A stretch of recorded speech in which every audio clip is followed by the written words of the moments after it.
الحمد لله رب العالمين والصلاة والسلام على خاتم المعصومين وعلى آله وأصحابه وأتباعه أجمعين. أما بعد فأعوذ بالله من الشيطان الرجيم. بسم الله الرحمن الرحيم. وقال الله تعالى في القرآن المجيد: وما ينطق عن الهوى إن هو إلا وحي يوحى. وقال النبي صلى الله عليه وسلم: من كذب علي متعمدا فليتبوأ مقعده من النار، او كما قال علیہ الصلاۃ والسلام. انتہائی واجب الاحترام معزز اساتذہ کرام اور مسلک اہل سنت والجماعت احناف دیوبند سے تعلق رکھنے والے میرے غیور نوجوان ساتھیوں، السلام علیکم. سامعین محترم، مسلک اہل سنت والجماعت احناف دیوبند کا عقیدہ نبی معصوم ہے. معصوم ہونے کا مطلب اور مفہوم کیا ہے؟ چلتے ہیں سید الفقہاء والمحدثین امام اعظم ابو حنیفہ رحمۃ اللہ علیہ کے در پہ. چنانچہ امام اعظم ابو حنیفہ رحمۃ اللہ علیہ فرماتے ہیں: الانبیاء کلہم منزہون عن الصغائر والکبائر. اللہ تعالی اپنے نبی کو ہر چھوٹے اور بڑے گناہ سے بچاتے ہیں. یہ میرا عقیدہ ہے. میرے اس عقیدے پر رب لم یزل کا قرآن بھی موجود ہے، نبی کا فرمان بھی موجود ہے اور امت مسلمہ کا اجماع بھی موجود ہے. میں اس عقیدے پر رب لم یزل کے قرآن سے دلیل پیش کرنے لگا ہوں. لقد كان لكم في رسول الله اسوة حسنة. اللہ کریم نے اس آیت میں حضور صلی اللہ علیہ وآلہ وسلم کی زندگی کو تمام امت مسلمہ کے لیے نمونہ بنایا. بلکہ میں یہ کہتا ہوں کہ اللہ کریم فرماتے ہیں کہ آپ کی زندگی میں راج ہو تو خدا کا ہو، آپ کی زندگی میں رواج ہو تو مصطفیٰ کا ہو. حضور کی زندگی کو آپ کی زندگی کا رواج کہنا پیغمبر کی عصمت کی واضح دلیل ہے. یہی وجہ ہے کہ اللہ رب العزت فرماتے ہیں: وما ينطق عن الهوى ان هو الا وحی یوحى. لسان نبوت سے جن الفاظ کا ظہور ہوتا ہے وہ الفاظ بظاہر نبوت کے ہیں، در حقیقت وہ الفاظ رب لم یزل کے ہیں. خدا کا کلام بھی معصیت سے محفوظ ہے. یہ بھی یہ پیغمبر کی عصمت کی واضح دلیل ہے. میں اپنے دلیل کو تیسری دلیل پیش کرنے لگا ہوں قرآن کریم سے. اللہ کریم فرماتے ہیں: وما آتاکم الرسول فخذوہ وما نہاکم عنہ فانتہوا.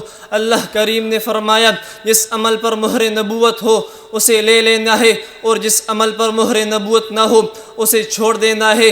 اعمال کا مدار مہر نبوت کو بنانا پیغمبر کی عصمت کی واضح دلیل ہے. میں اپنے عقیدے کی وضاحت کے لیے محدثین کے در پہ جاتا ہوں. میں نے کہا میرا عقیدہ نبی معصوم ہے. اس پر دلیل کیا ہے؟ امام بخاری نے قیامت تک کے لیے میرے عقیدے کی دلیل کو بخاری میں جگہ دے دی. راوی حضرت ابو ہریرہ ہے. پیغمبر صلی اللہ علیہ وآلہ وسلم فرماتے ہیں: من کذب علی متعمدا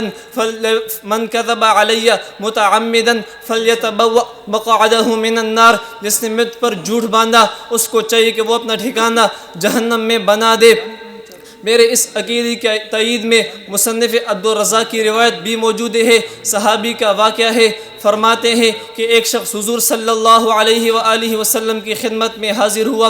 اس نے کہا: یا رسول اللہ، آپ نے مجھے رقم ادا کرنی ہے. آپ صلی اللہ علیہ وآلہ وسلم نے کہا: میں نے ادا کر دی. اس شخص نے کہا: اس پر مجھے گواہ دے. قربان جاؤں حضرت خزیمہ پر. حضرت خزیمہ رضی اللہ تعالی عنہ نے کہا: میں اس پر گواہی دیتا ہوں. آپ صلی اللہ علیہ وآلہ وسلم نے حضرت خزیمہ سے کہا: آپ نے کیسی گواہی دینی ہے؟ اس خوبصورت الفاظ کو مصنف عبدالرزاق نے کیا ہی تعبیر کیا ہے. فرماتے ہیں اے اللہ کے نبی ہم تو آپ کی عرش بری خبروں کو بھی تسلیم کر دیتے ہیں, یہ تو فرش کی بات ہے, ہم اس کا کیسے انکار کر سکتے ہیں. صحابی کا اس قدر اعتماد پیغمبر کی عصمت کی واضح دلیل ہے. میرے پیر و مرشد فرماتے ہیں ہمارے پاس اس عقیدے پر بے شمار دلائل موجود ہے, لیکن اس عقیدے پر کوئی دلیل نہ ہو یہ بھی وجود نبوت کی, یہ بھی وجود پیغمبر کی عصمت کی واضح دلیل ہے. کیونکہ ایک وجود امتی کا ہے, ایک وجود نبی کا ہے. امتی کی وجود کو زمین کہتے ہیں اور نبی کے خمیر کو جنت کہتے ہیں.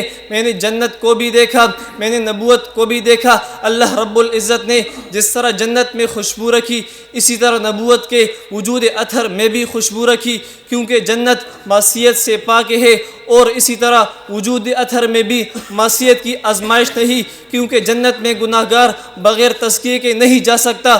تو وہ وجود جو ہے ہی جنت کا, وہ کس طرح گناہ کا مرتکب ہو سکتا ہے؟ ارے دین کے دشمنوں, میرے جس عقیدے پر بات کرو گے میں اس کی وضاحت دلائل سے کروں گا. کیوں نہ کروں؟ کیونکہ میرا تعلق اس شخص سے ہے جس نے اہل باطل کو, جس سے باطل کے تمام فرقوں کو گالی گلوچ سے نہیں بلکہ دلائل سے ٹھوکر دے کر یہ اعلان کر دیا میں ایک انقلاب پسندوں کی ایک قبیل سے ہوں, ڈٹ جائے جو حق پر اس لشکر کلیل سے ہوں. میں یوں ہی نہیں گھمن کے سپاہی کا ایک پیادہ, میں یوں ہی نہیں گھمن کے سپاہی کا ایک پیادہ, میں جس جگہ کھڑا ہوں کسی دلیل پہ ہوں. وما علینا الا البلاغ المبین.